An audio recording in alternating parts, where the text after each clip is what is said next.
السلام علیکم ورحمۃ اللہ وبرکاتہ۔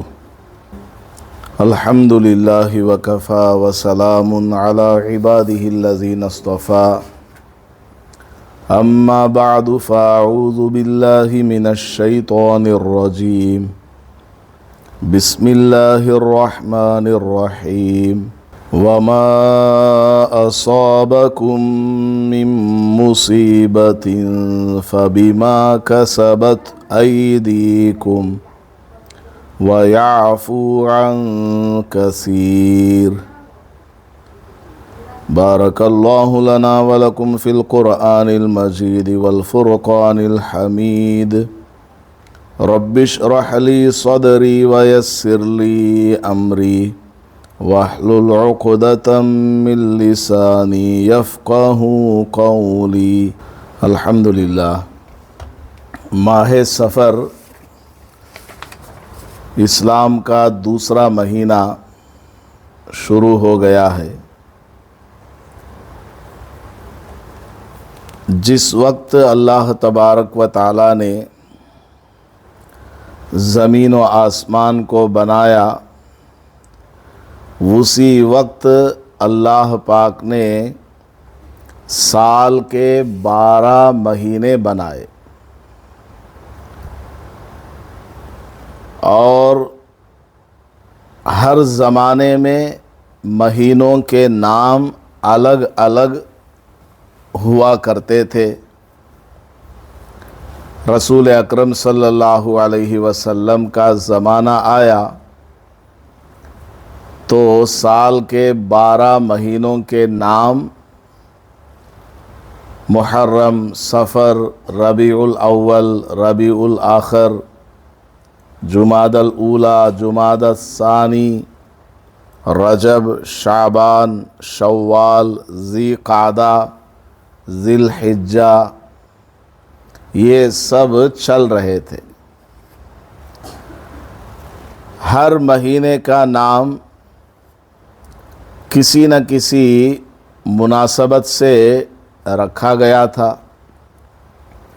کبھی موسم کے اعتبار سے نام رکھ دیا گیا، کبھی کسی اور وجہ سے نام رکھا گیا۔ بہرحال اسلامی مہینوں کے 12 نام مقرر ہیں۔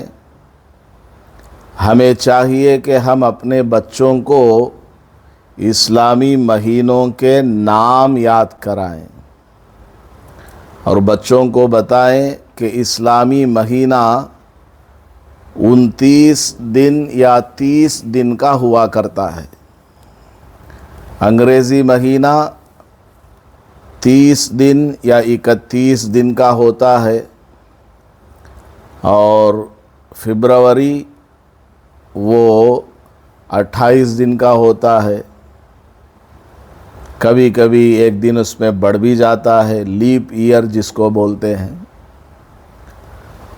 تو بچے جنوری، فبروری، مارچ، اپریل وغیرہ تو جانتے ہیں، لیکن محرم، صفر، ربیع الاول، اس طرح اسلامی مہینوں کے نام ان کو یاد نہیں ہوتے۔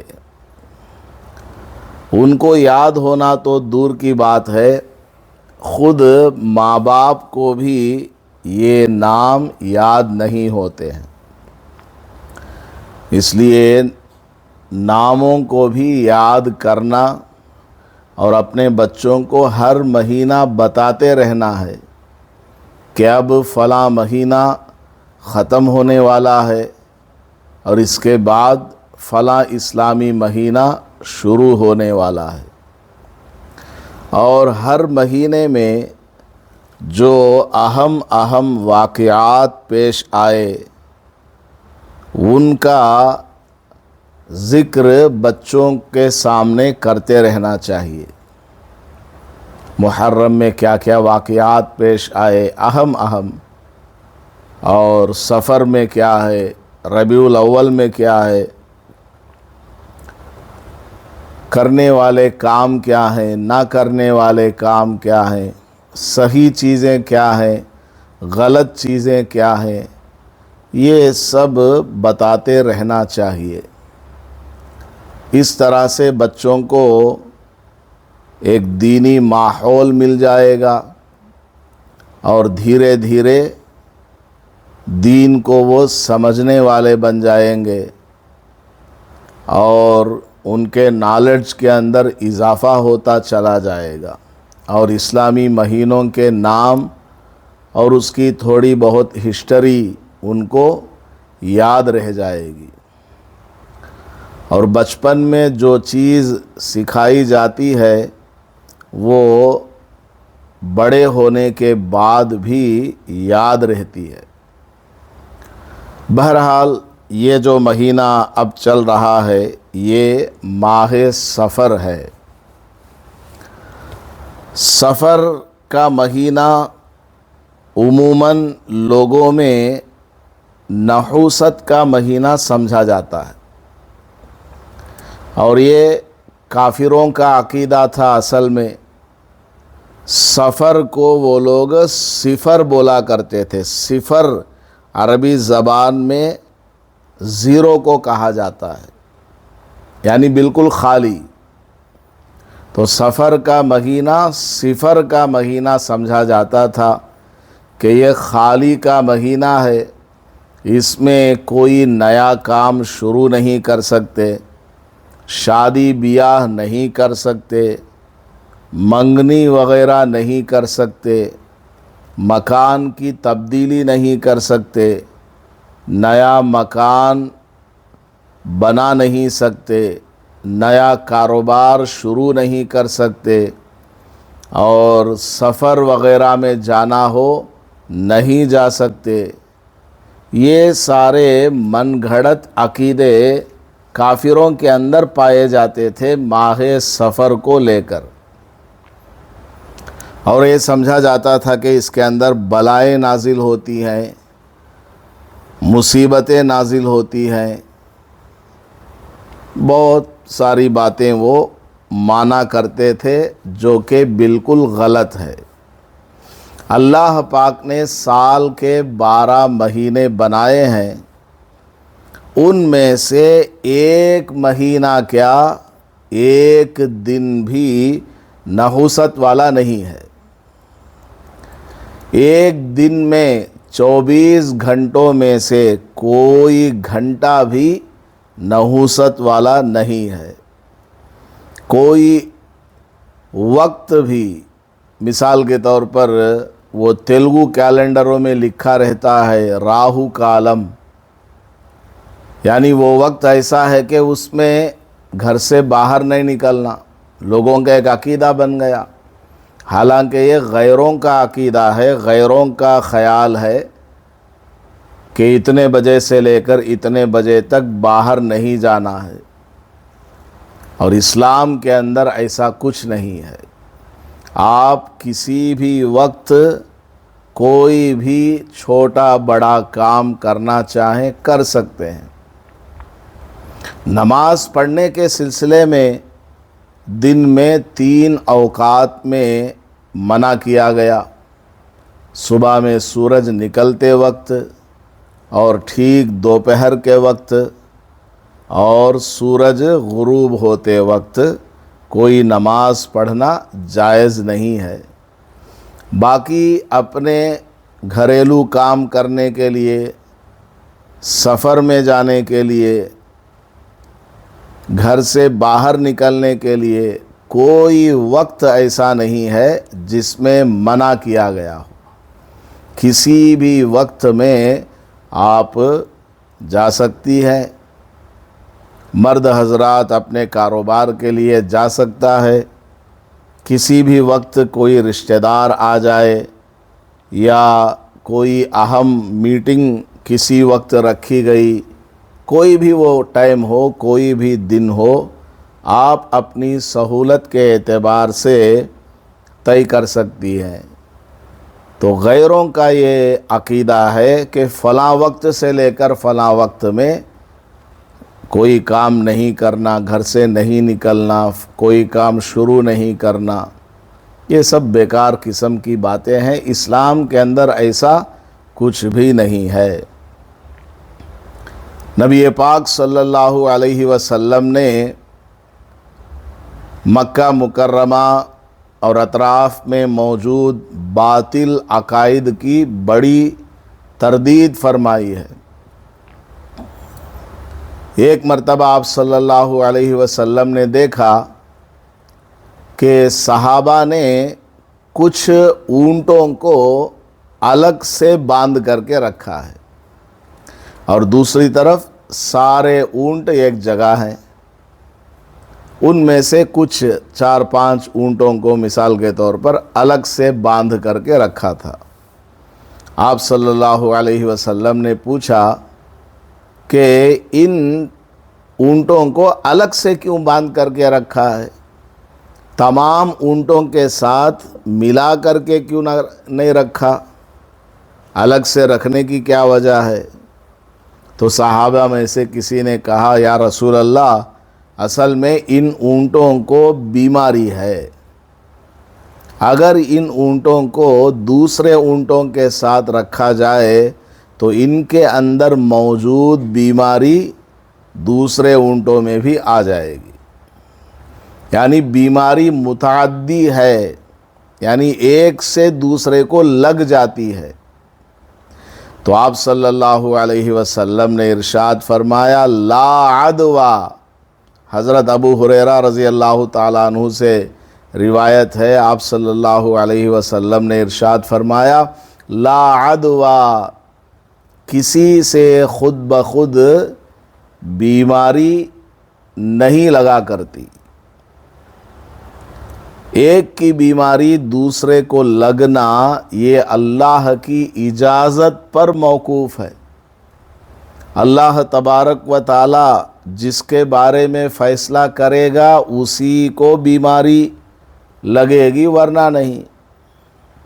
پھر حضور پاک صلی اللہ علیہ وسلم نے صحابہ سے پوچھا، اچھا یہ بتاؤ، یہ بیماری سب سے پہلے کس اونٹ کو لگی ہے؟ بتاؤ، کس اونٹ کے اندر یہ بیماری سب سے پہلے آئی؟ صحابہ نے کہا، یا رسول اللہ، فلاں اونٹ ہے، سب سے پہلے بیماری اس میں آئی، پھر دوسروں میں آئی۔ تو آپ صلی اللہ علیہ وسلم نے ارشاد فرمایا، یہ بتاؤ، تم جو کہہ رہے ہو کہ ایک اونٹ کی بیماری دوسرے اونٹ میں آ جاتی ہے، اس لیے تم نے بیمار اونٹوں کو الگ باندھ کر کے رکھا ہے اور صحت مند اونٹوں کو الگ باندھ کر کے رکھا ہے، تو مجھے یہ بتاؤ، سب سے پہلے جس اونٹ کو بیماری آئی تھی وہ کون سے اونٹ سے اسے آئی تھی؟ بتاؤ۔ سب سے پہلے وہی اونٹ ہے جس کو بیماری لگی، تو وہ بیماری کہاں سے آئی؟ تمہارا خیال یہ ہے کہ ایک اونٹ سے دوسرے اونٹ کو بیماری جاتی ہے، تو پہلے جس اونٹ کو بیماری آئی تھی وہ کہاں سے آئی؟ بتاؤ۔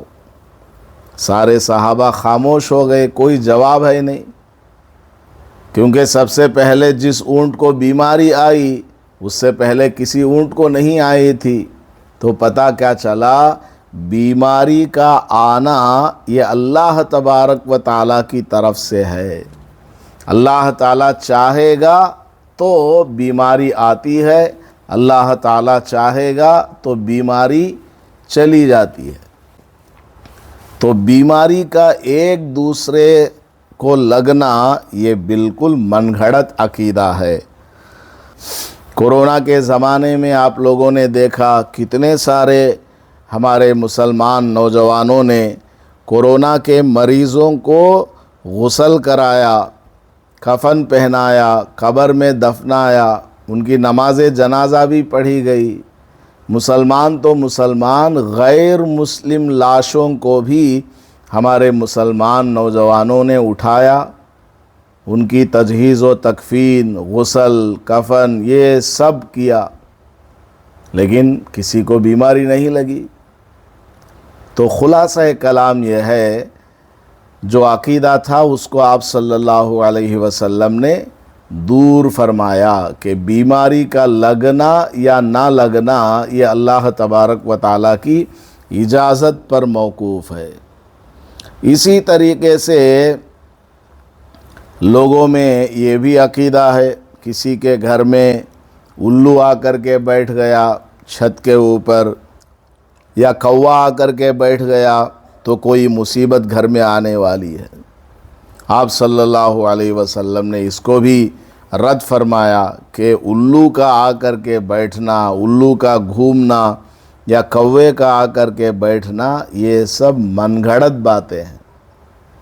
اللہ تبارک و تعالی جس پر مصیبت ڈالنا چاہے اسی پر مصیبت آتی ہے، اور اللہ تبارک و تعالی جس کو عافیت میں رکھنا چاہے اسی کو عافیت نصیب ہوتی ہے۔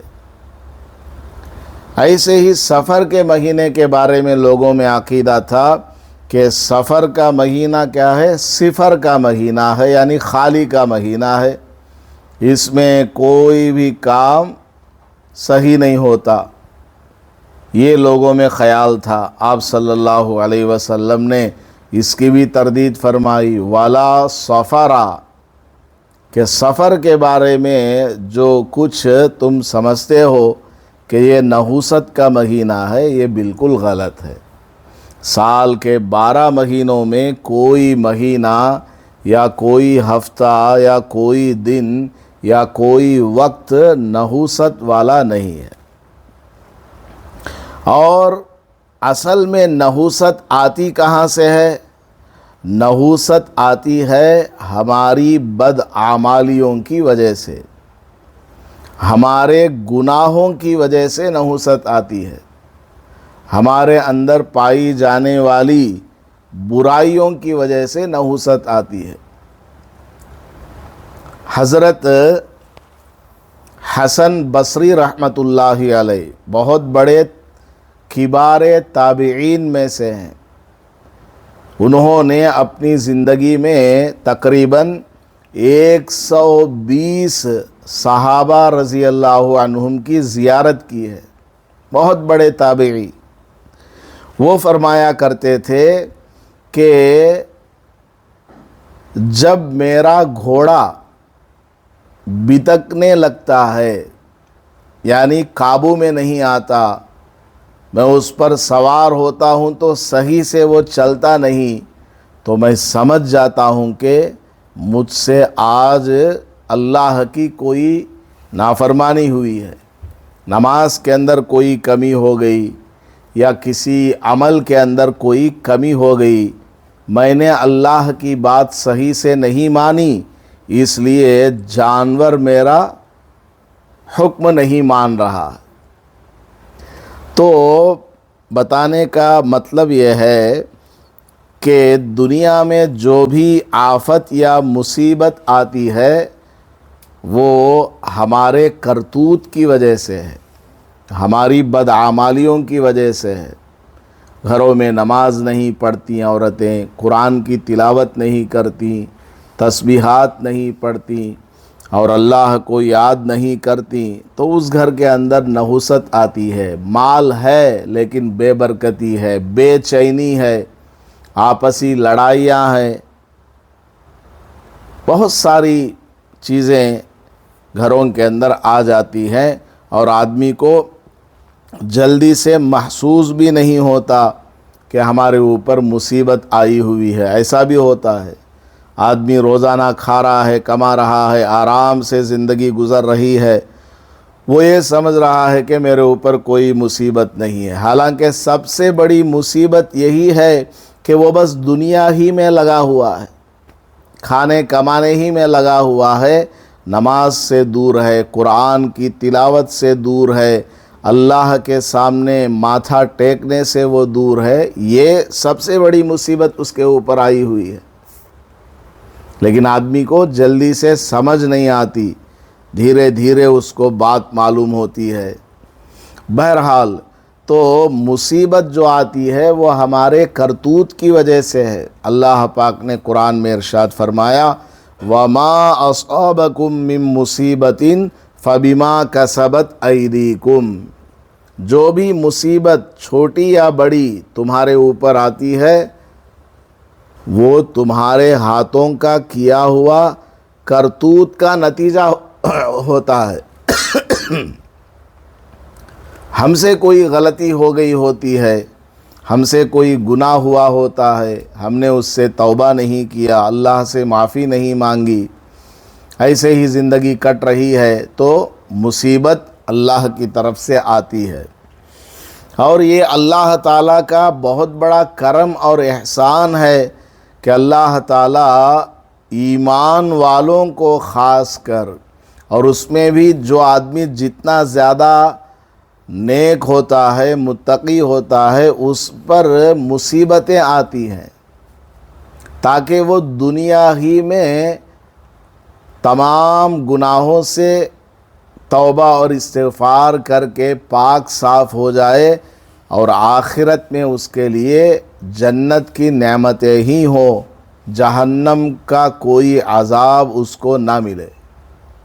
اللہ تعالیٰ یہ چاہتا ہے، اور دنیا میں مصیبتیں اس کے اوپر نازل کرتا ہے۔ برائیوں کی وجہ سے مصیبت آتی ہے تاکہ وہ سنبھل جائے اور سدھر جائے، اور نیک لوگوں کے اوپر جو مصیبت آتی ہے اس کے درجات کو بڑھانے کے لیے، اس کے مقام اور مرتبے کو بڑھانے کے لیے نیک لوگوں کے اوپر بھی مصیبتیں آتی ہیں۔ آپ نماز پڑھتی ہیں، قرآن کی تلاوت کرتی ہیں، ذکر و اذکار بھی ہے، لوگوں کے حقوق بھی آپ صحیح سے ادا کرتی ہیں، پھر بھی آپ کے اوپر کوئی مصیبت ہے اور ظاہر میں کوئی گناہ بھی آپ سے نہیں ہوا، بالکل صحیح سے سارا کام چل رہا ہے، آپ کے اوپر مصیبت آئی ہوئی ہے، تو مصیبت دور کرنے کے لیے دعا کریں، اللہ تعالیٰ سے مدد مانگیں، اس مصیبت کو دور کرنے کے لیے ظاہری جو کام کرنے چاہیے ان کو کریں، اور ساتھ میں یہ بھی امید رکھیں کہ اللہ پاک اس مصیبت کے بدلے میں آخرت میں ہمارا درجہ بڑھا دے گا۔ حدیث شریف میں آتا ہے، نبی پاک صلی اللہ علیہ وسلم نے ارشاد فرمایا کہ ایمان والے کو اگر ایک کانٹا بھی چبھ جاتا ہے، اس کے بدلے میں بھی اللہ تعالیٰ اس کو ثواب عطا فرماتا ہے۔ کانٹے کا چبھ جانا کتنی معمولی سی چیز ہے، ایمان والے کو، مسلمان کو اگر کانٹا بھی چبھ گیا، اس کے بدلے اللہ تعالیٰ اس کو نیکیاں عطا فرماتا ہے اور اس کے گناہوں کو مٹاتا ہے۔ ایک مرتبہ آپ صلی اللہ علیہ وسلم کو بخار ہو گیا، حضرت ابو ہریرہ رضی اللہ تعالیٰ عنہ غالباً تشریف لے گئے اور حضور سے عرض کیا، یا رسول اللہ، آپ کو بہت سخت بخار ہے، اور مجھے امید ہے کہ اللہ تعالیٰ نے آپ کو یہ جو بخار عطا کیا ہے، اس کے بدلے میں اللہ تعالیٰ آپ کو ڈبل ثواب عطا فرمائے گا۔ تو نبی پاک صلی اللہ علیہ وسلم نے جواب میں ارشاد فرمایا، ہاں ہاں ایسا ہی ہے، اور مجھے 2 آدمیوں کے برابر بخار ہے، ایک آدمی کے برابر نہیں، 2 آدمیوں کو جتنا بخار ہوتا ہے اتنا مجھے بخار ہے، اور امید ہے کہ اللہ تعالیٰ اس کے بدلے میں مجھے آخرت کی نعمتیں عطا فرمائے گا۔ تو نیک لوگوں پر جو مصیبت آتی ہے، اس مصیبت کے بدلے اللہ تعالیٰ اس کے گناہوں کو مٹا دیتا ہے اور اس کے اجر و ثواب کو بڑھا دیتا ہے۔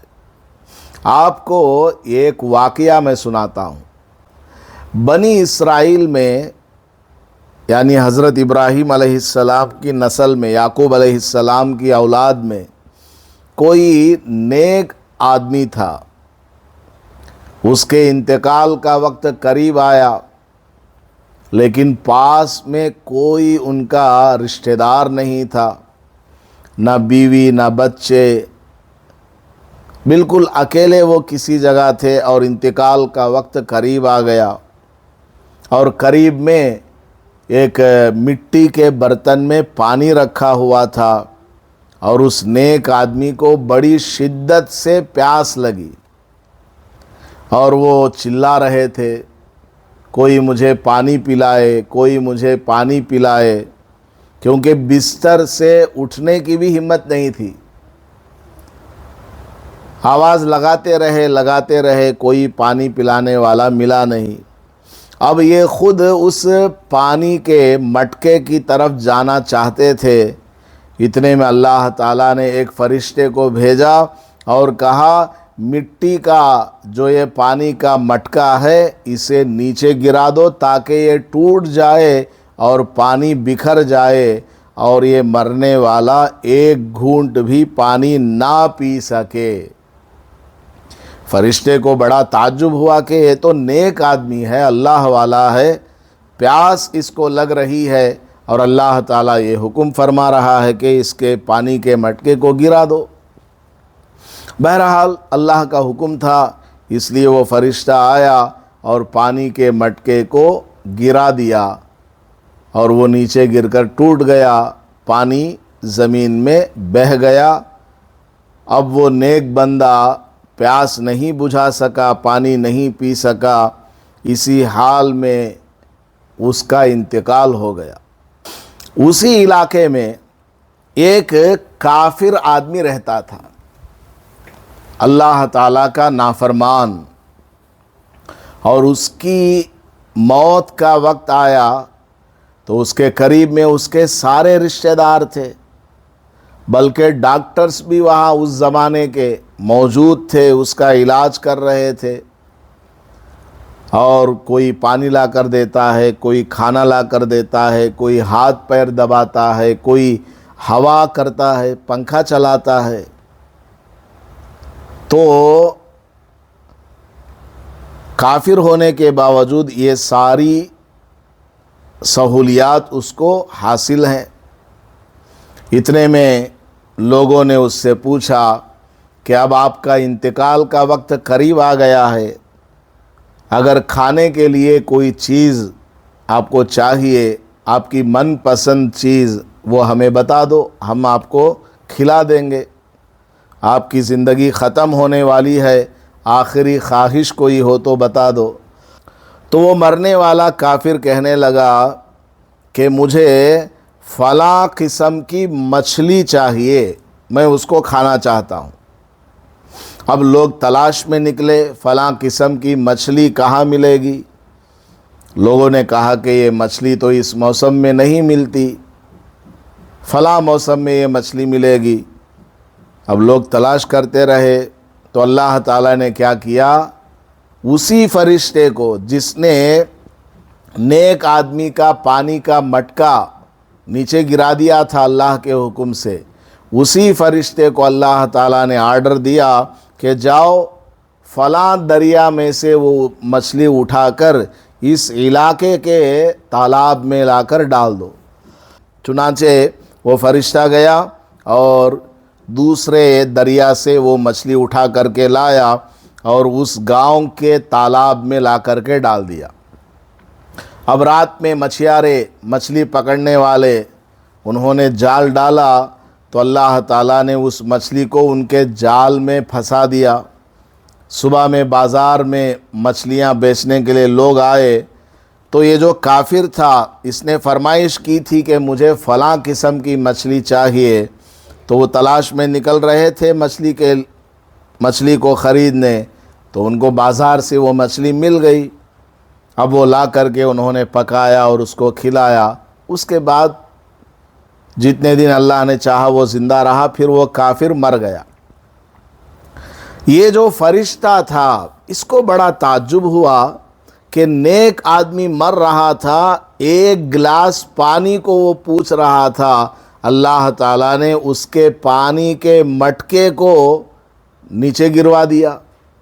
اور یہ ادھر دوسری طرف اللہ کا بڑا نافرمان کافر مر رہا تھا اور اس کو آخری خواہش یہ تھی اس کی کہ مچھلی کھانا ہے فلاں قسم کی. اللہ تعالیٰ نے اس کے لیے مچھلی کا انتظام کر دیا. اس فرشتے کو بڑا تعجب ہوا, لہٰذا وہ اللہ تعالیٰ سے کہنے لگا, اے اللہ, نیک آدمی کے ساتھ تیرا معاملہ ایسا رہا اور نافرمان کے ساتھ, کافر کے ساتھ تیرا معاملہ ایسا رہا, مجھے بات سمجھ میں نہیں آئی. تو اللہ تعالیٰ نے اس فرشتے سے کہا، ارے بھائی، جو نیک آدمی تھا، بڑا متقی پرہیزگار تھا، میں نے اس کے لیے جنت میں ایک درجہ مقرر کیا ہے کہ یہ فلاں فلاں نیک اعمال کرے گا، اور تو اس درجے تک، اس سٹیج تک یہ پہنچ جائے گا جنت میں۔ لیکن اب یہ بیمار ہے، اس درجے کو حاصل کرنے کے لیے نیکیاں یہ نہیں کر سکتا، تو میں نے کیا کیا، اس کے اوپر مصیبت ڈال دی کہ مرتے وقت اس کو پانی بھی نہیں ملا، اسی حالت میں وہ مر گیا۔ تو اس مصیبت کی وجہ سے، اس مصیبت میں صبر کرنے کی وجہ سے میں نے اس کو جنت کا وہ درجہ دے دیا، وہ سٹیج اس کو عطا کر دیا۔ تو نیک لوگوں کے اوپر جو مصیبت آتی ہے، اس کے پیچھے یہ راز ہے کہ اللہ تعالیٰ اس مصیبت کی وجہ سے ان کے کچھ گناہوں کو معاف کر دیتا ہے، اور جنت میں ان کے درجات کو بلند کر دیتا ہے۔ اور جو یہ کافر آدمی تھا، مر رہا تھا، اس کو مرنے سے پہلے بڑی سہولیات میسر تھیں، پورے رشتہ دار اس کے پاس تھے، ڈاکٹر علاج کرتے تھے، کھانے پینے کی چیزوں کا انتظام کرتے تھے، حتیٰ کہ اس کی من پسند مچھلی بھی اس کو میں نے کھانے کے لیے دے دیا۔ اس کی وجہ یہ ہے کہ کافر کے لیے مرنے کے بعد اس کا ٹھکانہ جہنم ہے، جنت نہیں ہے۔ لیکن اس کافر نے بڑے اچھے کام کیے تھے دنیا میں، اب اس کا بدلہ دنیا ہی میں اس کو دینا چاہتا ہوں، اس لیے میں نے اس کے موت کے وقت یہ ساری آسانیاں پیدا کر دی، تاکہ اس نے جو دنیا میں کچھ اچھے کام کیے، ان کا بدلہ اس کو دنیا ہی میں مل جائے، آخرت میں اس کو کچھ نہ ملے۔ آخرت میں بس عذاب ہی عذاب ہے، کافر ہونے کی وجہ سے، کفر اور شرک کی وجہ سے۔ تو کیا سمجھ میں آیا؟ اللہ تبارک و تعالی نیک لوگوں کے اوپر مصیبت ڈالتا ہے تاکہ ان کے گناہ دنیا ہی میں معاف ہو جائے اور آخرت میں ان کا درجہ بلند ہو جائے۔ اور ایمان والوں میں جو گنہگار ہیں، ان کے اوپر جو مصیبت آتی ہے، بعض لوگ نماز نہیں پڑھتے، قرآن نہیں پڑھتے، مسجد کو نہیں آتے، دین کی باتیں نہیں سنتے، ایسے لوگوں پر جو مصیبتیں آتی ہیں وہ اس لیے آتی ہیں تاکہ یہ سدھر جائیں، سنور جائیں، سمجھ لیں کہ سب کچھ ہوتے ہوئے بھی مصیبت ہی مصیبت ہے، ٹینشن ہے دماغ میں، یا ظاہر میں کوئی وجہ نہیں ہے، بیماری پر بیماری چل رہی ہے، تو وہ لوگ سدھر جائیں، نماز پڑھنے والے بن جائیں، قرآن پڑھنے والے بن جائیں، زکوٰۃ دینے والے بن جائیں، حج ان کے اوپر فرض تھا تو حج کرنے والے بن جائیں۔ تو ایمان والوں میں جو گنہگار ہیں، ان کے اوپر مصیبت آتی ہے تنبیہ کے لیے، وارننگ دینے کے لیے کہ سدھر جاؤ، نماز پڑھو، اللہ کے بندے اور بندی بن کر کے رہو۔ اس لیے ہم میں سے جو گنہگار ہیں ان کے اوپر مصیبتیں آتی ہیں، اور کافروں کے اوپر مصیبت آتی ہے وہ سزا کے طور پر ہی ہے، اور کافروں کو اگر آسانی مل رہی ہے تو ان کے دنیا میں کیے ہوئے اچھے کاموں کا بدلہ دنیا ہی میں دینے کے لیے ہے، آخرت میں ان کے لیے کوئی بدلہ نہیں۔ تو بہرحال ماہ سفر کے بارے میں لوگ یہ سمجھتے ہیں کہ یہ نحوست کا مہینہ ہے، فلاں مہینہ ہے، بالکل غلط ہے۔ اگر ہمارے اوپر اس مہینے میں کوئی مصیبت آ رہی ہے تو وہ ماہ سفر کی وجہ سے نہیں ہے، بلکہ ہماری بدعمالیوں کی وجہ سے ہے، ہمارے گناہوں کی وجہ سے ہے۔ اور مصیبت کا آنا، بیمار ہونا ایمان والے کے لیے کوئی نحوست کی چیز نہیں ہے، بلکہ بیمار ہونے پر بندے کے گناہ معاف ہوتے ہیں، اور اس کو مفت میں نیکیاں ملتی ہیں، اور ہماری تنبیہ کے لیے، وارننگ کے لیے بیماریاں آیا کرتی ہیں کہ بیماری میں آدمی ہمت ہار جاتا ہے، بستر پر پڑا رہتا ہے، بالآخر وہ اللہ کے سامنے ہاتھ اٹھانے لگتا ہے کہ اے اللہ مجھے صحت عطا فرما، تندرستی عطا فرما، میں بیمار ہو گیا ہوں، کمزور ہو گیا ہوں۔ بندے کو اللہ تعالیٰ اپنے قریب کرنے کے لیے دنیا میں بیماریاں دیتا ہے، مصیبتیں دیتا ہے۔ اس لیے ایمان والے بندے اور بندی کو کبھی بھی مصیبت کو برا نہیں سمجھنا چاہیے۔ مصیبت اللہ کی طرف سے ایک آزمائش ہے اور ہمارے لیے ایک تنبیہ ہے، اور کوئی مہینہ، کوئی دن نحوست والا نہیں کہ اس میں ہمارے اوپر مصیبت آ جائے، ہرگز نہیں۔ مصیبت آتی ہے تو ہمارے گناہوں کی وجہ سے آتی ہے بس، یا نیک آدمی ہے، کوئی بھی گناہ اس کے نام اعمال میں نہیں، پھر بھی مصیبت آ رہی ہے تو اس کے درجات کو بڑھانے کے لیے، بلند کرنے کے لیے ہے۔ اور بعض لوگ ماہ سفر کے بارے میں یہ سمجھتے ہیں کہ یہ 13 تیزی کا مہینہ ہے۔ 13 تیزی کا مہینہ کیا مطلب؟ آپ صلی اللہ علیہ وسلم ماہ سفر کے شروع کے 13 دنوں میں سخت بیمار تھے، بخار میں تیزی آ گئی تھی، شدت آ گئی تھی، لہذا شروع کے 13 دن نحوست کے ہیں۔ ایک نوشو میرے پاس فون کیا، دولہا، کہنے لگا حضرت میری ابھی نئی شادی ہوئی ہے، گھر میں بیکاں بولتے ہیں سفر کے مہینے میں شروع کے 13 دنوں میں جورو مرد ایک دوسرے کو دیکھ لینا نہیں کہتے۔ اب کیا انہیں دوسرا کو دیکھ لیتا بیٹھنا کی؟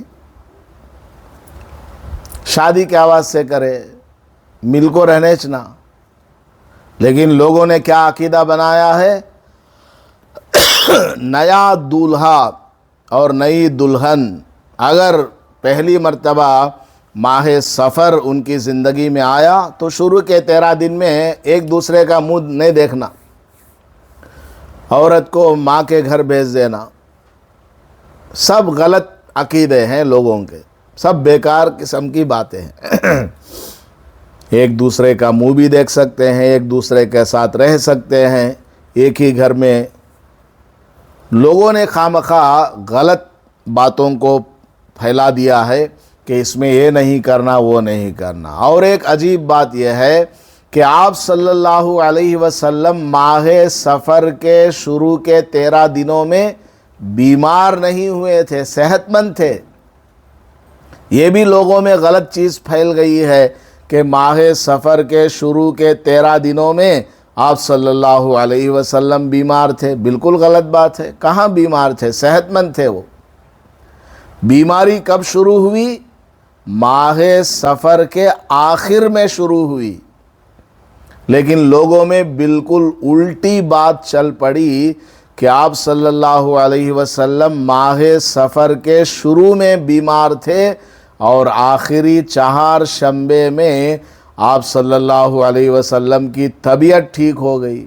حالانکہ ماہ سفر کے آخر میں حضور کو بیماری شروع ہوئی اور ربیع الاول میں آپ صلی اللہ علیہ وسلم کا وصال ہو گیا، انتقال ہو گیا۔ تو بیماری شروع ہوئی تھی ماہ سفر کے آخر میں، لیکن لوگوں میں بات کیا پھیل گئی؟ ماہ سفر کے شروع میں حضور بیمار تھے اور آخر میں، وہ بھی آخری 4 شنبے کو آپ شفایاب ہو گئے۔ یہ تو یہودیوں نے، مدینہ منورہ میں رہنے والے یہودیوں نے یہ غلط بات لوگوں میں پھیلا دی تھی، اور وہیں سے یہ غلط بات چلتی ہوئی گئی۔ بالکل غلط چیز ہے۔ آپ صلی اللہ علیہ وسلم ماہ سفر کے شروع میں بیمار نہیں ہوئے، آخر میں بیمار ہوئے۔ پھر جو ماہ ربیع الاول آیا اس میں آپ صلی اللہ علیہ وسلم کا انتقال ہو گیا۔ آپ وفات پا گئے، دنیا سے پردہ فرما کر چلے گئے۔ لیکن غلط بات پھیل گئی اور آخری چہارشنبے کو یہ سمجھ لیا کہ آپ صلی اللہ علیہ وسلم کو بیماری سے صحت مل گئی تھی اور آپ ہریالی میں چلے۔ بالکل غلط بات ہے، اور اس کو بہانہ بنا کر کے ہمارے بعض مسلمان آج بھی آخری چہارشنبہ باغ تماشے یہ کر کے گھر کی عورتیں مرد یہ سب گاڑیاں وغیرہ بات کر کے نکلتے ہیں، پارکوں میں، باغات میں، ادھر ادھر دوسرے شہروں میں، پہاڑوں میں، ندی تالاب دریاؤں کے پاس جا کر آتے ہیں۔ کیا بھائی؟ وہ حضور صلی اللہ علیہ وسلم آخری چہارشنبے میں باغیچے میں تشریف لے گئے، حالانکہ نہیں گئے تھے۔ ایسی کوئی حدیث نہیں، ایسا کوئی واقعہ کتابوں میں ہے ہی نہیں، یہ تو یہودیوں نے پھیلا دیا تھا۔ اب غلط چیز بہت زیادہ پھیلتی ہے، وہ پھیلتی پھیلتی یہاں تک آ گئی۔ اب آخری چہارشنبے میں لوگ بولتے ہیں کہ ہم حضور کے مطابق عمل کرنے کے لیے اس طرح باغیچے میں سیر کرنے جا رہے ہیں۔ حالانکہ حضور کے مطابق اگر زندگی گزارنی ہے تو نماز حضور پاک صلی اللہ علیہ وسلم کے بتائے ہوئے طریقے پر پڑھو، نہیں پڑھتے۔ مسواک نہیں کرتے، حضور کی سنت کے مطابق کھانا نہیں کھاتے، سنت کے مطابق سوتے نہیں، سنت کے مطابق شادی وغیرہ نہیں کرتے، خالی باغ تماشا کرتے ہیں۔ سنت کہتے بھائی، میٹھا کھانا سنت کہتے، لاؤ میٹھا میٹھا ہپ ہپ کڑوا کڑوا تھو تھو۔ باغ تماشوں کے نام پر مرد عورتیں سب مل کر کے جاتے ہیں، اور وہاں کس قدر بے پردگی ہوتی ہے۔ تمام عورتیں برقع اتار دیتی ہیں، جھولا جھول رہی ہیں، تالاب میں کود کر کے آ رہی ہیں، کس قدر بے پردگی ہوتی ہے۔ اور آج کل تو موبائل فون کا زمانہ ہے، نوجوان اوباش قسم کے لوگ بھی اس طرح کے باغیچوں میں آتے جاتے ہیں، وہ سب عورتوں کے فوٹوز نکال کر کے چپکے سے ویڈیوز نکال کر کے جاتے ہیں۔ کیا مصیبت ہے، کیا آفت ہے یہ۔ بہرحال نبی پاک صلی اللہ علیہ وسلم کو بیماری جو شروع ہوئی تھی ماہ صفر کے آخر میں شروع ہوئی تھی، اور اگلے مہینے میں ماہ ربیع الاول میں آپ صلی اللہ علیہ وسلم کا انتقال ہوا تھا۔ لیکن لوگوں نے اس کو غلط بنا لیا، اور آخری چہارشنبہ باغ تماشوں کے نام سے ہر طرح کے گناہوں میں لوگ مبتلا ہو رہے ہیں۔ اللہ ہم سب کی حفاظت فرمائے۔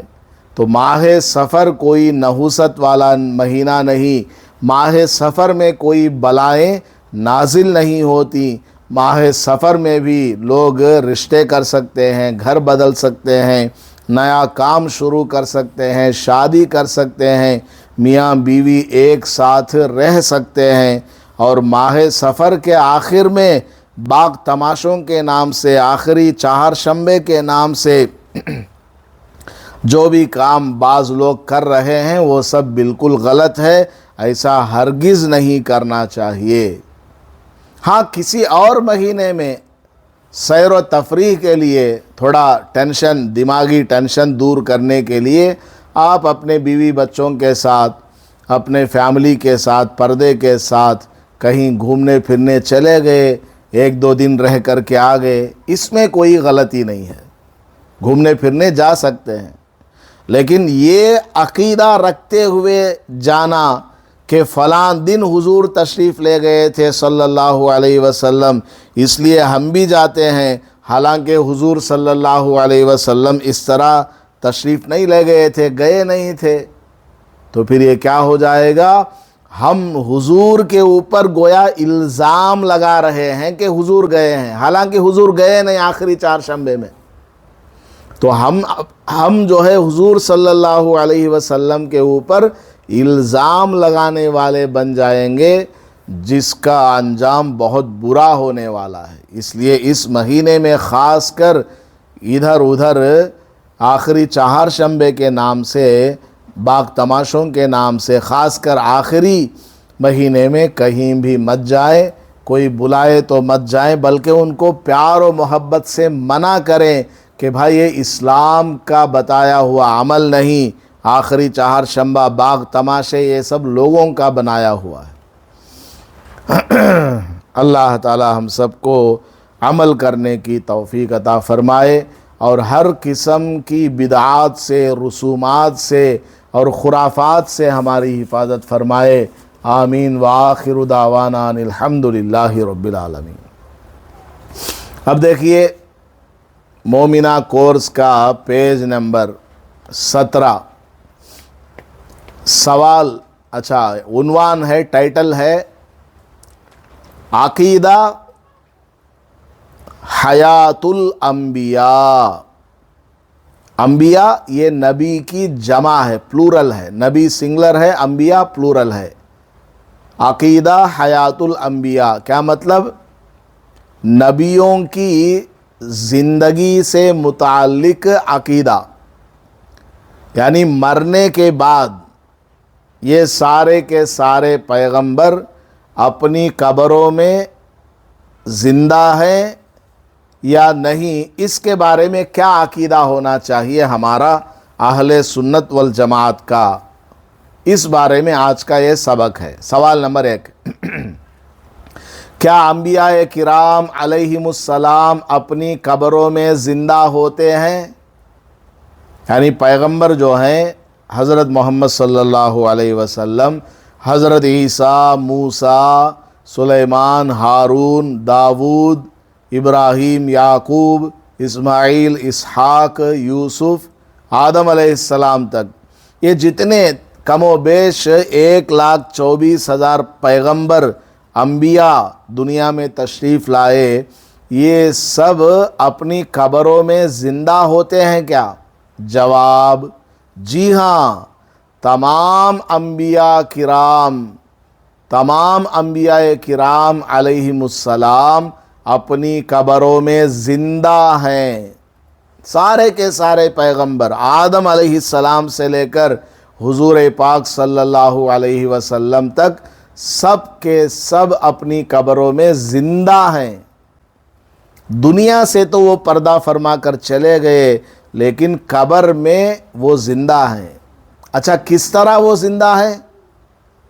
جواب لکھا ہے، اور انہیں برزخی حیات حاصل ہے۔ برزخی یعنی عالم برزخی۔ اب یہ جو دنیا ہے نا جہاں ہم ہیں، اس کو کیا بولتے ہیں؟ عالم دنیا۔ مرنے کے بعد جو دوسرا عالم آتا ہے اس کو بولتے ہیں عالم برزخ۔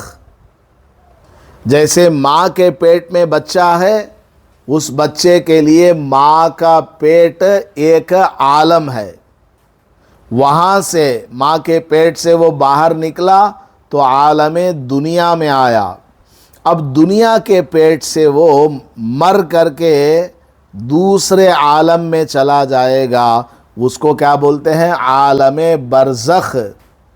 تو تمام انبیاء علیہم السلام اپنی قبروں میں زندہ ہیں اور انہیں برزخی حیات حاصل ہے، یعنی عالم برزخ والی زندگی، دنیا والی زندگی نہیں، برزخ والی، قبر والی زندگی ان کو حاصل ہے۔ حدیث میں ہے الانبیاء احیاء فی قبورہم یصلون۔ ترجمہ، انبیاء اپنی قبروں میں زندہ ہیں اور نماز پڑھتے ہیں۔ یہ سارے کے سارے انبیاء علیہم السلام قبروں میں کیا ہے؟ زندہ ہیں۔ کس طرح زندہ ہے وہ ہمیں نہیں معلوم، وہ برزخی حیات ہے، برزخی زندگی ہے جو ہمیں نظر نہیں آتی، جو ہمیں سمجھ میں نہیں آتی۔ بس حضور پاک صلی اللہ علیہ وسلم نے بتلا دیا الانبیاء احیاء، کہ سارے کے سارے انبیاء زندہ ہیں اپنی قبروں میں اور نماز بھی پڑھتے ہیں۔ قبروں کے اندر یہ پیغمبر کیا ہیں؟ نماز بھی پڑھتے ہیں۔ جب بھی ان کا دل چاہتا ہے یا اللہ تعالیٰ فرماتا ہے؟ سوال نمبر 2، جو لوگ کہتے ہیں کہ نبی صلی اللہ علیہ وسلم وفات کے بعد قبروں میں زندہ نہیں ہیں، علماء حق نے اس کا کیا جواب دیا ہے؟ بہت سارے لوگ دنیا میں ایسے ہیں جو یہ بولتے ہیں کہ حضور پاک صلی اللہ علیہ وسلم وفات کے بعد قبر میں زندہ نہیں ہیں۔ بعض لوگ اس طرح کی باتیں بھی کرتے ہیں کہ حضور قبر میں زندہ نہیں ہے۔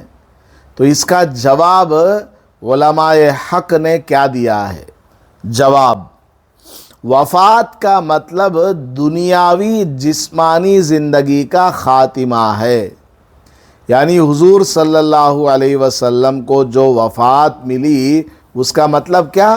یہ دنیاوی زندگی کا خاتمہ، دنیا کی جو زندگی ہے وہ مکمل ہو گئی، یہ ہے وفات کا مطلب۔ لیکن برزخی اور انبیاء کی مخصوص حیات باقی ہے۔ برزخی یعنی اس دنیا کے پرے، اس دنیا کے بعد جو دنیا ہے جس کو عالم برزخی بولتے ہیں، وہ برزخی زندگی اور پیغمبروں کی مخصوص اسپیشل زندگی وہ باقی ہے۔ حضور صلی اللہ علیہ وسلم کو یہ برزخی زندگی حاصل ہے، وہ باقی ہے حضور کی، دنیاوی زندگی ختم ہوئی بس۔ قرآن میں ہے وَلَا تَقُولُوا لِمَن يُقْتَلُ فِي سَبِيلِ اللَّهِ أَمْوَاتٌ بَلْ أَحْيَاءٌ وَلَكِن لَا تَشْعُرُونَ۔ سورہ بقرہ کی آیت ہے، ترجمہ، جو اللہ کی راہ میں قتل کیے گئے ان کو مردہ نہ کہو بلکہ وہ زندہ ہیں۔ اللہ کے راستے میں جو قتل کر دیے گئے، جن کو شہید بولا جاتا ہے، شہیدوں کے بارے میں اللہ تعالیٰ کا فرمان ہے کہ سارے کے سارے شہید قبروں کے اندر زندہ ہیں۔ ابھی دیکھو فلسطین میں کتنے لاکھ لوگوں کو امریکہ اور اسرائیل نے شہید کر دیا، وہ سارے کے سارے اپنی قبروں میں زندہ ہیں۔ یوٹیوب پر آپ دیکھو، قبروں کو کھودا جاتا ہے، قبروں سے آدمیوں کو نکالا بھی جاتا ہے، ان کا جسم بالکل صحیح سالم رہتا ہے، وہ سب شہید ہوتے ہیں۔ اللہ تعالیٰ نے ان کے جسموں کو باقی رکھا، وہ زندہ ہوتے ہیں، ہمیں سمجھ میں نہیں آتا بس، لیکن وہ زندہ ہوتے ہیں۔ تو شہید کے بارے میں اللہ نے قرآن میں فرمایا کہ وہ زندہ ہیں، ان کو مردہ مت بولو۔ آگے کیا لکھا ہے؟ جب شہداء زندہ ہیں تو انبیاء بدرجہ اولا زندہ ہیں۔ شہید تو نبی نہیں ہوتا نا، شہید کا مقام بہت چھوٹا، نبی کا مقام بہت اونچا۔ جب شہید اپنی قبر میں زندہ ہو سکتا ہے تو نبی اپنی قبروں میں زندہ کیوں نہیں ہو سکتا؟ نبی کا مقام تو شہیدوں سے بھی زیادہ ہے۔ اس لیے قبر کے اندر حضور پاک صلی اللہ علیہ وسلم زندہ ہیں۔ سوال نمبر 3، اعتراض کیا جاتا ہے، آبجیکشن کیا جاتا ہے کہ قرآن کی آیت اِنَّكَ مَيِّتٌ وَإِنَّهُمْ مَيِّتُونَ آپ صلی اللہ علیہ وسلم کی موت پر دلیل ہے، یعنی یہ جو آیت ہے سورہ زمر کی آیت اِنَّكَ مَيِّتٌ، اے نبی صلی اللہ علیہ وسلم آپ بھی میت ہیں، وَإِنَّهُمْ مَيِّتُونَ اور وہ لوگ بھی میت ہیں، یعنی مرنے والے ہیں۔ تو قرآن میں تو ہے، اللہ تعالیٰ نے حضور سے فرما دیا کہ آپ کو بھی موت آنے والی ہے اور کافروں کو بھی موت آنے والی ہے۔ پھر حیات النبی کیسے، یعنی نبی کا زندہ ہونا کیسے؟ جواب، یہاں موت سے مراد دنیاوی ظاہری زندگی کا خاتمہ ہے۔ اللہ نے جو قرآن میں حضور صلی اللہ علیہ وسلم سے فرمایا انکا میتن، کہ آپ وفات پانے والے ہیں. مطلب کیا؟ آپ کی دنیاوی ظاہری زندگی ختم ہونے والی ہے بس، لیکن اس کے بعد برزخی حیات وہ تو موجود ہے، کیونکہ حضور نے خود ارشاد فرمایا کہ پیغمبر قبروں میں زندہ ہوتے ہیں. علماء حق فرماتے ہیں دنیا میں وفات پانے سے یہ ثابت نہیں ہوتا کہ نبی علیہ السلام قبر میں بھی موت کی حالت میں ہیں. یعنی حضور اگر دنیا سے پردہ فرما کر چلے گئے تو اس کا یہ مطلب ہرگز نہیں کہ قبر میں بھی آپ موت کی حالت میں ہیں، نہیں، کیونکہ یہ بات دلیل شرعیہ سے ثابت ہے کہ موت کے بعد قبر میں سب کو دوبارہ اٹھایا جاتا ہے. جب لوگ کسی آدمی کی نماز جنازہ پڑھتے ہیں اور اس کو لے جا کر قبر میں دفن کر کے آ جاتے ہیں، 40 قدم آ جاتے ہیں تو اس مردے کو زندگی مل جاتی ہے، اور وہاں اس کو پوچھا جاتا ہے مر ربک ما دینک وما تقول فی ھذا الرجل. 3 سوال پوچھے جاتے ہیں، تیرا رب کون ہے، تیرا دین کیا ہے، تیرے نبی کا نام کیا ہے، تم فلاں کے بارے میں کیا سمجھتے ہو، نبی کے بارے میں پوچھا جاتا ہے. تو عام لوگ، میں اور آپ بھی اگر مر گئے، قبر میں چلے گئے تو ہمیں دفن کر کے لوگ 40 قدم آ گئے تو ہم کو زندگی مل جاتی ہے قبر کے اندر، اور کھڑا کر کے ہم سے سوال پوچھا جاتا ہے، یہ 3 سوال. تو پیغمبر کس طرح قبر میں مردہ ہوں گے؟ بالکل بھی نہیں. آگے دیکھو، علماء کہتے ہیں مومن بندے کو سوال و جواب کے بعد قبر میں سلا دیا جاتا ہے. مومن بندے جیسے میں اور آپ، تمام ایمان والے، ان سے سوال و جواب پوچھنے کے لیے قبر میں زندہ کیا جاتا ہے. زندہ کیا اور سوال و جواب پوچھے، اور بعد میں ان کو کیا کرتے ہیں؟ سلا دیا جاتا ہے، سو جاؤ. قیامت تک ایمان والے نیک بندے سوتے رہتے ہیں. اگر کوئی گنہگار ہے اس کے اوپر عذاب ہوتا رہتا ہے قیامت تک. اب آگے کیا لکھا ہے؟ اور انبیاء سے چونکہ حساب و کتاب بھی نہیں ہوتا، اس لیے ان کی زندگی مسلسل باقی رہتی ہے.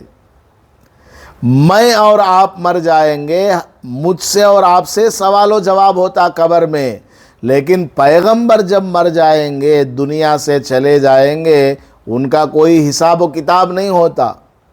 اس لیے ان کی زندگی کیا ہے؟ مستقل چلتی رہتی ہے، کنٹینیوسلی ان کی زندگی چلتی ہی رہتی ہے. موت کے بعد بھی انبیاء علیہم السلام اپنی قبروں میں زندہ رہتے ہیں. سوال نمبر 4، بعض لوگ کہتے ہیں کہ وفات اور دفن کے بعد زندگی ممکن نہیں، پاسبل نہیں. جب آدمی کو موت آ جائے اور اس کو قبر میں دفن کر دیا جائے تو پھر زندگی پاسبل نہیں. تو قبروں میں حیات کیسے ممکن ہے؟ قبروں میں زندگی کیسے پاسبل ہے؟ وہاں تو سانس نہیں چلے گی، کھانا پینا نہیں ہوگا. یہ سب لوگ الٹا سیدھا پوچھتے ہیں. جواب، اللہ تعالیٰ جسے چاہے برزخی زندگی عطا کرتا ہے. ماں کے پیٹ میں دیکھ لو، سانس نہیں کھیلتی، لیکن بچہ زندہ رہتا ہے یا نہیں رہتا؟ بچہ جو ہے ہاتھ سے کوئی چیز نہیں کھا سکتا، منہ سے کوئی چیز کھا نہیں سکتا، سانس بھی نہیں لے سکتا. بچہ ماں کے پیٹ میں زندہ ہے، اللہ تعالیٰ اس کو سانس بھی پہنچاتا ہے، کھانا بھی پہنچاتا ہے.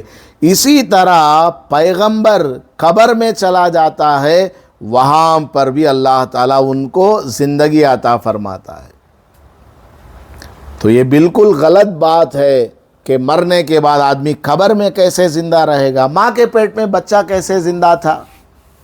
وہاں بھی تو سانس نہیں ہے، وہاں بھی تو کھانا پینا بچہ نہیں کھاتا، پھر بھی زندہ ہے. تو قبر کے اندر بھی اللہ تعالیٰ جسے زندگی دینا چاہتا ہے وہ زندہ رہتا ہے. آگے دیکھو، شہداء کی مثال قرآن میں موجود ہے. شہیدوں کے بارے میں قرآن میں اللہ تعالیٰ نے فرمایا حدیث میں بھی ہے ما من احد یسلم علیہ، جب کوئی مجھ پر سلام بھیجتا ہے تو اللہ تعالیٰ میری روح واپس فرما دیتا ہے تاکہ میں جواب دوں۔ اور یہ بات بھی حق ہے کہ جب سے نبی علیہ السلام دنیا سے تشریف لے گئے مسلسل آپ پر درود و سلام پڑھا جاتا ہے۔ یعنی قبر کے اندر زندگی کیسے ہوگی، لوگ سوال پوچھتے ہیں، تو حدیث میں کیا بتایا گیا حضور نے؟ جو بھی مسلمان مجھ پر سلام بھیجتا ہے، دیکھ لو آپ مدینہ منورہ جاؤ، وہاں روزانہ لاکھوں کی تعداد میں لوگ حضور پاک صلی اللہ علیہ وسلم کے روضے کے سامنے حاضر ہو کر کے سلام پڑھتے ہیں۔ الصلاۃ والسلام علیک یا رسول اللہ، یا رسول اللہ آپ کے اوپر اللہ تعالیٰ کی رحمتیں اور سلامتی نازل ہو۔ تو جب کوئی بندہ حضور کو سلام کرتا ہے اللہ تعالیٰ حضور کو زندگی یعنی روح حضور کے جسم میں اللہ تعالیٰ واپس کر دیتا ہے اور حضور اس سلام کا جواب دیتے ہیں۔ اور روزانہ لاکھوں لوگ وہاں سلام پیش کرنے کے لیے جاتے ہیں، تو قبر میں آپ صلی اللہ علیہ وسلم زندہ ہیں، جو بھی سلام کرنے آتا ہے سب کے سلام کا جواب دیتے ہیں، جس کے بارے میں بھی اللہ تعالیٰ پسند کرے ان سب کا جواب حضور قبر کے اندر سے دیتے ہیں۔ اور ایک عجیب بات، ہم حضور پر یہاں سے سلام پڑھتے ہیں تو کیا بولتے ہیں؟ اللہم صلی علی محمد، اللہم صلی علی محمد، یہ سب پڑھتے ہیں نا۔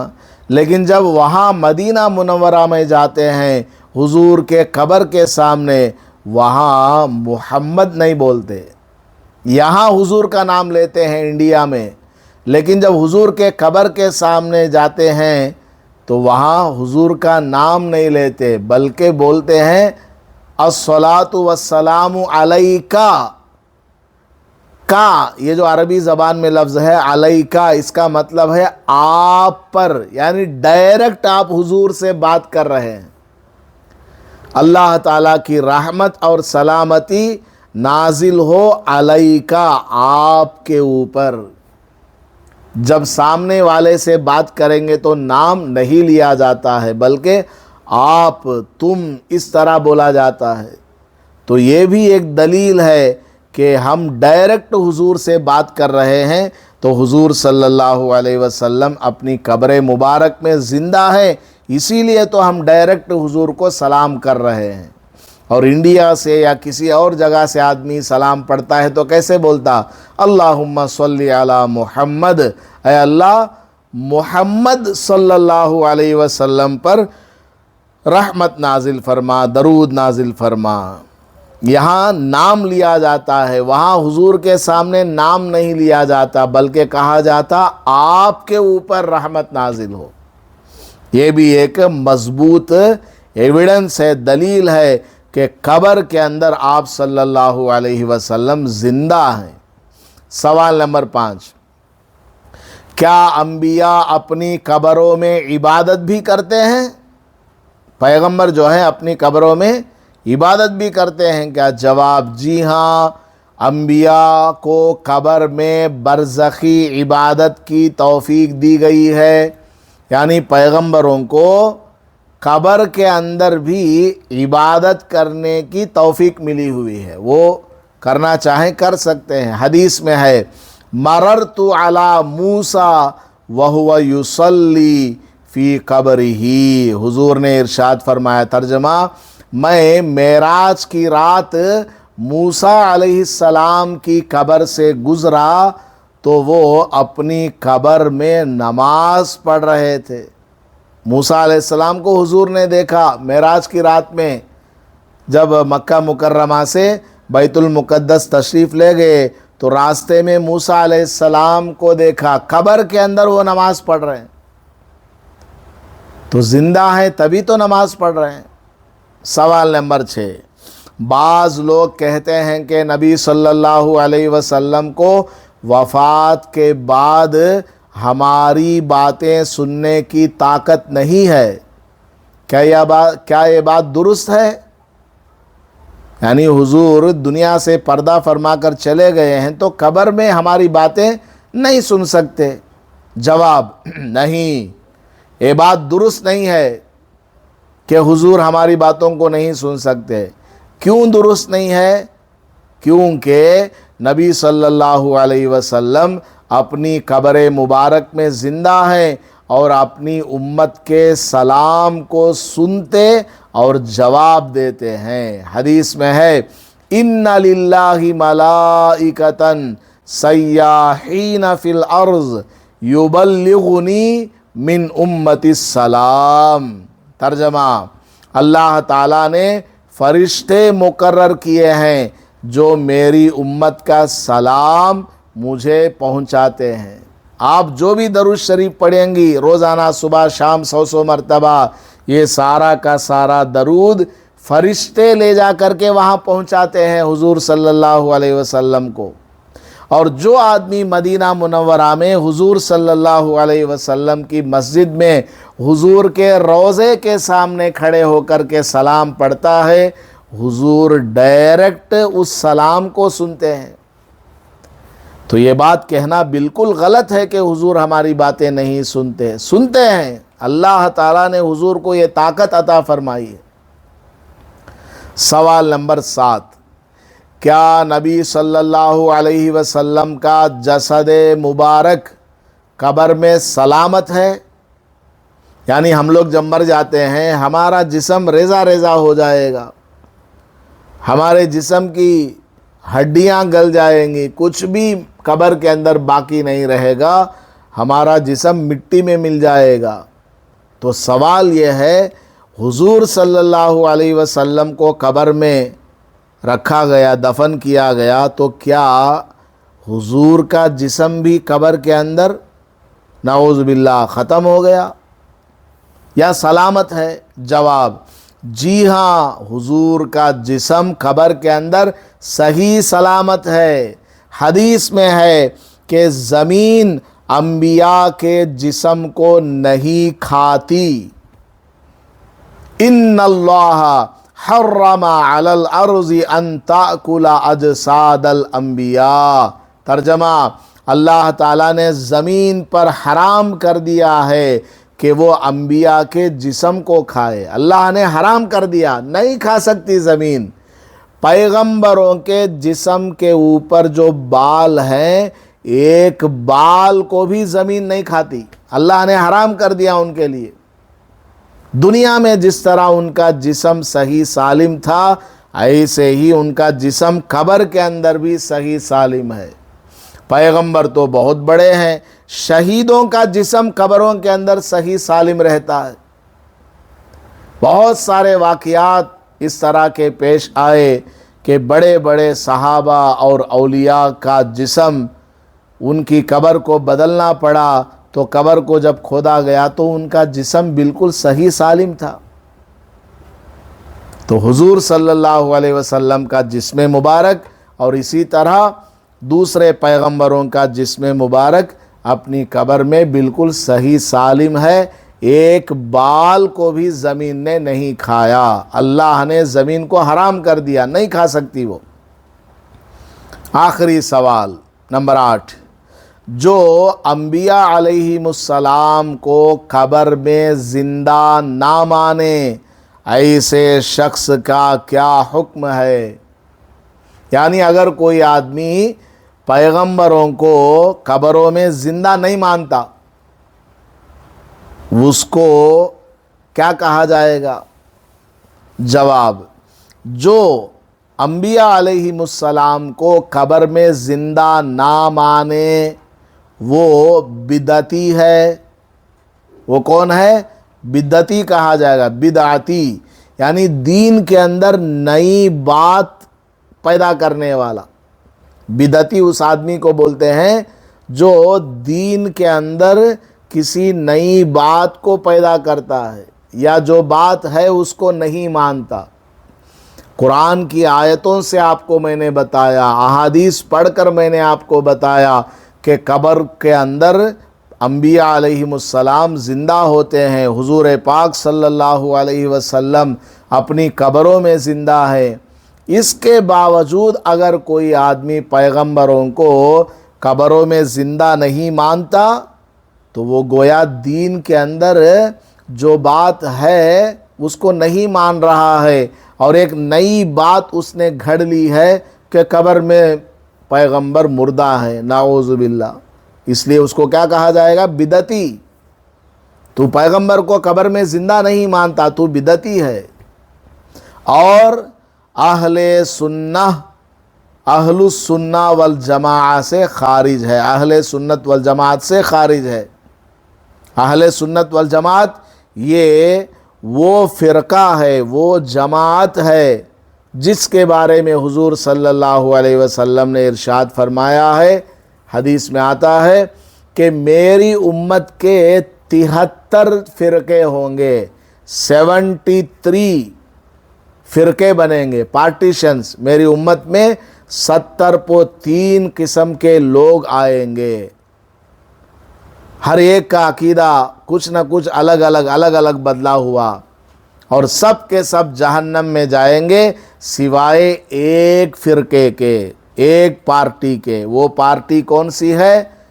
حضور سے صحابہ نے پوچھا تو حضور صلی اللہ علیہ وسلم نے فرمایا ما انا علیہ و اصحابی، میں جس پر قائم ہوں، جس دین پر میں قائم ہوں یعنی سنت، و اصحابی یعنی میرے صحابہ کی جماعت جس دین کو فالو کر رہے ہیں۔ جو آدمی بھی مجھے فالو کرتا ہے اور میرے صحابہ کو فالو کرتا ہے وہ جو ہے جنت میں جائے گا۔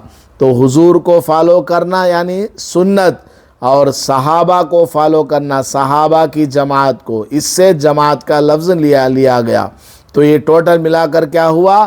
اہل سنت والجماعت، یعنی رسول اللہ صلی اللہ علیہ وسلم کے طریقے کو ماننے والے اور صحابہ رضی اللہ عنہم کی جماعت کو فالو کرنے والے اور ماننے والے، اور یہی لوگ کامیاب ہیں، جنتی ہیں۔ تو جواب کیا دیا گیا؟ جو آدمی پیغمبر صلی اللہ علیہ وسلم کو یا دوسرے انبیاء کو قبروں میں زندہ نہیں مانتا وہ کیا ہے؟ بدعتی ہے، اور اہل سنت والجماعت سے خارج ہے، یعنی ان فرقوں میں سے ہے جو فرقے جہنم میں جانے والے ہیں، چاہے تھوڑی دیر کے لیے کیوں نہ ہو یا چند سالوں کے لیے کیوں نہ ہو، ان کا عقیدہ خراب ہونے کی وجہ سے ان کو جہنم میں جانا ہوگا۔ بہرحال یہ عقیدہ حیات الانبیاء کے سلسلے میں اہم سبق ہے، اس کو آپ نے سنا ہے بغور، اچھی طرح آپ اس کو سمجھیں اور گھر میں بھی اپنے بچوں کو پڑھائیں اور اپنے اڑوس پڑوس کی عورتوں کو بھی جمع کر کے سنائیں۔ آپ یہاں سے کچھ پڑھیں گی، جائیں گی، اور دو چار باتیں جو آپ کو سمجھ میں آئی دوسروں کو بتائیں گی، اس طرح سے بات آپ کو یاد رہے گی۔ اللہ تعالیٰ سب کو عمل کی توفیق عطا فرمائے، آمین۔ وآخر دعوانا ان الحمد للہ رب العالمین۔ آپ سے ایک ریکویسٹ ہے، یہاں اجتماع میں آنے والی تمام خواتین سے ایک عاجزانہ درخواست ہے۔ وہ کیا ہے؟ آپ کے گھر میں 2-3 مرد ضرور ہوں گے، باپ ہے یا بھائی ہے یا شوہر ہے، بیٹا ہے، 2-3 مرد تو کم سے کم ہوں گے، یا ایک مرد تو آپ کے گھر میں ضرور ہوگا۔ تو آپ عورتیں کیا کریں؟ اپنے گھر کے مرد کو فجر کی نماز میں ضرور بھیجا کریں۔ جو بالکل نماز کو نہیں آتے، کسی بھی طرح ان کو راضی کر کے، ان کے ہاتھ پیر دبا کر کے، اور روزانہ 2 رکعت آپ عورتیں صلاۃ الحاجت پڑھ کر کے اللہ سے مانگے، اے اللہ میرے ابا نماز کو نہیں جاتے، میرا شوہر نماز کو نہیں جاتا، یا میرا بھائی نماز کو نہیں جاتا، یا میرا بیٹا نماز کو نہیں جاتا، ان کو نماز کو جانے کی توفیق عطا فرما۔ روزانہ کسی بھی وقت میں، رات میں یا ظہر میں یا مغرب بعد 2 رکعت صلاۃ الحاجت پڑھ کر کے اپنے گھر کے مردوں کے لیے دعا کریں، اور فجر کی نماز میں اپنے گھر کے مردوں کو ضرور بھیجا کریں۔ رات میں 10 بجے کے اندر اندر یا جتنا جلدی ہو سکے سب کو سلا دیں، بھائی جلدی سو جاؤ، اور الارم لگا دیں، صبح میں 4:30 بجے کا، 5 بجے کا، کم از کم اذان کے وقت اٹھ جائیں، اور رات میں ہی بول کر کے سوئیں کہ چلو 5 ٹائم آپ نہیں پڑھتے، کم سے کم فجر کی نماز تو پڑھ لیا کرو۔ فجر کی نماز روزی تقسیم ہونے کا وقت ہے، برکت کا وقت ہے۔ فجر کی نماز میں فرشتے حاضر ہوتے ہیں خاص کر، تو ایسے برکت والے وقت میں ہمیں نہیں سونا چاہیے۔ جاؤ نماز پڑھ کر کے آؤ 10-15 منٹ، چاہے بعد میں آ کر کے تم سو جانا گھر میں، لیکن نماز پڑھنے مسجد جاؤ۔ تو ہر گھر سے 1-2 مرد، باپ، بیٹا، شوہر، بھائی، یہ نکل کر کے محلوں سے مسجد میں آئیں گے، کتنی بڑی جماعت بن جائے گی مسجد میں۔ یہ مرد جب اپنے گھروں سے مسجد میں نماز پڑھنے آئیں گے، ایک دم پورے محلے کے اندر ایک نور پھیل جاتا ہے، اور ساتھ میں عورتیں اپنے گھر کے اندر نماز پڑھا کریں، فجر کی نماز خاص کر۔ کس قدر بھلائی اللہ تبارک و تعالی اس محلے کے اندر نازل کرتا ہے۔ تو آپ تمام عورتیں آج سے یہ ارادہ کریں، پہلے 2 رکعت صلاۃ الحاجت پڑھیں، اللہ سے دعا مانگیں، پھر شام میں جب شوہر آئے، باپ آئے، بیٹا آئے، بھائی آئے، اس کو پیار و محبت کے ساتھ نصیحت کریں، ڈرانا نہیں، دھمکانا نہیں، ایک محبت سے ان کو سمجھائیں کہ ہم دنیا میں آئے ہیں، اللہ نے ہمیں بھیجا ہے اللہ کی عبادت کے لیے، تو آپ کل سے نماز شروع کرو۔ وہ بولتا میرے پاس ٹائم نہیں ہے، چلو کم سے کم فجر کی نماز تو پڑھ لیا کرو، فجر میں تو کوئی کام نہیں ہوتا۔ وہ بولے گا میں تھکا ہوا ہوں، میں اٹھ نہیں سکتا، تو آپ کہو میں پیر دبا دوں گی، میں جنڈو بام لگا دوں گی، گرم پانی میں پیر رکھ لو، میں آپ کو فلاں ٹیبلٹ دوں گی، میں آپ کو آرام پہنچاؤں گی۔ اس طرح آپ ان کی خدمت کرو، اور کسی بھی طرح ان کو راضی کر کے فجر میں اٹھاؤ۔ بلکہ اگر آپ سے ہو سکے شوہر مان جائے، آپ اپنے شوہر کو لا کر کے مسجد تک چھوڑ کر کے جاؤ۔ میں نے بعض ایسی عورتوں کو بھی دیکھا ہے کہ وہ عورتیں اپنے بچوں کو فجر میں مسجد کے دروازے تک چھوڑ کر کے جاتی ہیں۔ بعض عورتوں کو ایسا بھی میں نے دیکھا کہ انہوں نے مجھ سے کہا حضرت یہ ہمارا بچہ ہے، اس کو اندر لے لو مسجد میں، فجر کے ٹائم میں، ایسا بھی میں نے دیکھا۔ ہماری مکہ مسجد میں بھی دیکھا، اور محمدیہ میں جب میں نماز پڑھایا کرتا تھا 2005 میں، جب بھی میں نے بعض عورتوں کو دیکھا نماز کے لیے بچوں کو لایا کرتی تھی۔ تو آپ اس طرح کیوں نہیں کرتی ہیں؟ کریں آپ، انشاءاللہ بڑا فائدہ ہوگا، برکت آئے گی، عمل کریں گے انشاءاللہ۔ اللہ پاک عمل کی توفیق عطا فرمائے، آمین۔ وآخر دعوانا الحمدللہ رب العالمین۔